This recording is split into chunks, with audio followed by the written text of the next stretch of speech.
Okay, here to wrap up the first hour of the weekend edition of the Korelin Economics Report. I'm Al Korelin. Appreciate you joining me. My friend Jay Taylor is helping me out here.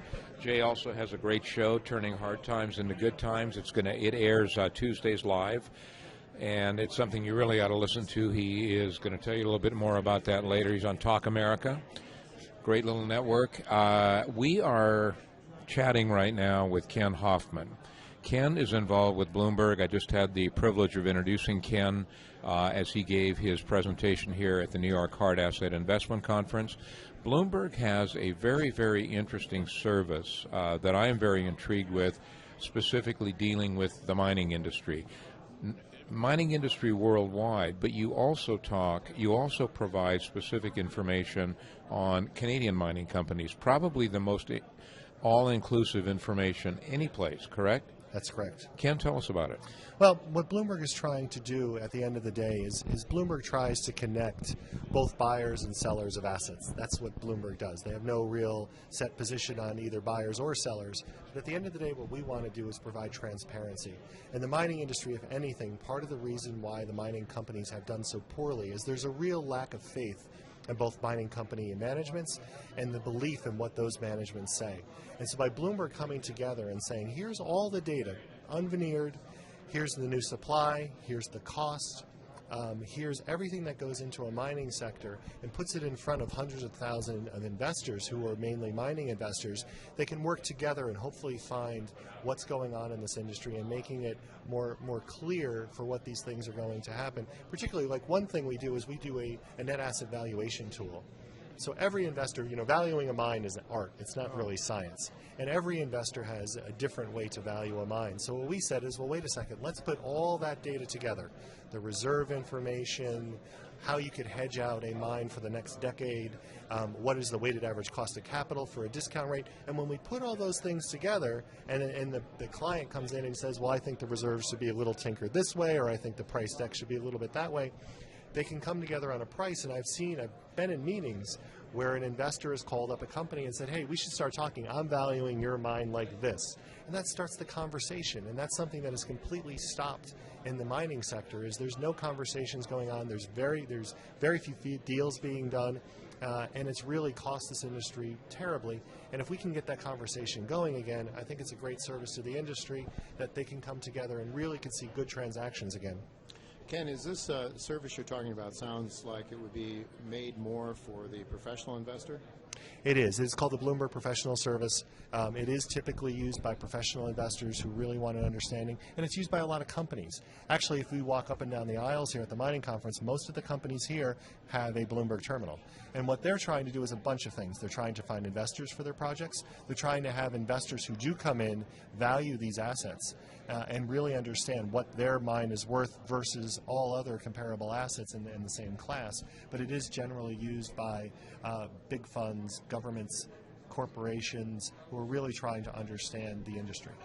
Now, you made a comment during your presentation, Ken, that I thought was really rather intriguing, and that was you were talking about your affiliation with a Canadian organization called the Fraser Institute. How do you work with those guys? Sure. The Fraser Institute is a group out there that gives you some great information. It's an annual number that they put out. Now, the Fraser Institute was started by Peter Monk, who founded, which was American Barrick, now Barrick Gold.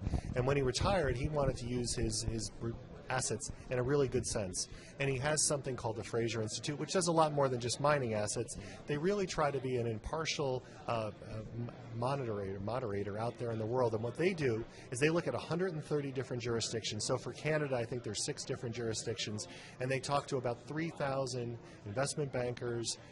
They talk to mining companies. They talk to government officials. And then they rank those companies on how good it is to do business there. What we've done is we've sort of taken their numbers that they put out, and we've just put them into 5 separate grades, A, B, C, D, F. And what we've done is if you put the valuation of mining companies against this letter grading system, particularly we did this for 40 small cap Canadian miners who have assets all around the world, what we found is there's more than an 80% correlation between the riskiness of the asset and the value of that asset. And so what's really important there is, for example, a couple years ago, everyone was all excited about Mongolia in Canada. Fraser Institute gives Canada an F, or gives Mongolia an F. It really was a wake-up call for investors. Wait a minute. People who are on the ground in Mongolia say, hey, this is not such an easy place to work. Maybe it's getting better and you track that every single year, but the ordinary investor really wants to go out there and understand it. And the good thing for the regular investor, if they don't have access to the Bloomberg terminal, go to look for the Fraser Institute online. You can get their report and download it for free. It's a great read. Well, I really appreciate that, Ken, but I'm one that wakes up every morning and listens to Tom Keene. I love the show. I love Bloomberg. I think in the United States it is the number one media for investing, and I think it goes deeper. It's more, I think, intellectually honest than some of the other networks. But we don't hear very much about mining, and I would like to hear, not just for the professionals, but if they could do more, perhaps we can hear you more often on Bloomberg to talk a little bit about some of these issues, because they're not all that hard. Some of those metrics are difficult, and they're for professional investors. But I think it would be great if we'd hear more from you on Bloomberg, not just Tom Keene. I'd love it. Tom's a great guy, and I'm on his show quite a bit. It's funny, when I travel a lot, Bloomberg has a TV station in London. Every time I go to London, I'm on TV. Bloomberg has a TV station in Hong Kong. Every time I go to Hong Kong, I'm on Bloomberg Hong Kong. I think in the U.S., tech brings up such a, big part of what media wants to hear and everything else. I am on. You can Google Ken Hoffman Bloomberg, and you'll see all the times I've been on and hear but I'm usually on pretty early. I'm usually on around about 5:30 or 6, but they do try to get me in there, and they do. Our news does a really good source of sort of asking us, how can we, what are important trends in the industry? Because what we do is different than, say, a sell-side analyst. A Wall Street analyst is going to say, the price of gold is going to do this, and here's the companies to buy. And that's great. But I think a lot of investors want to know, why is the price of gold moving in this direction? What are the opportunities? What are the threats? I really need to understand. I think people really need to understand what's going on in the market, what's driving the market. Because if I just say a price, it's a price. But if I know what's moving it, such as we talked about in the speech about private equity coming into the mining space, hopefully saving the day, it's something people can really say, well, wait a minute, I hadn't really thought about that, and spend their time really trying to understand what's going on.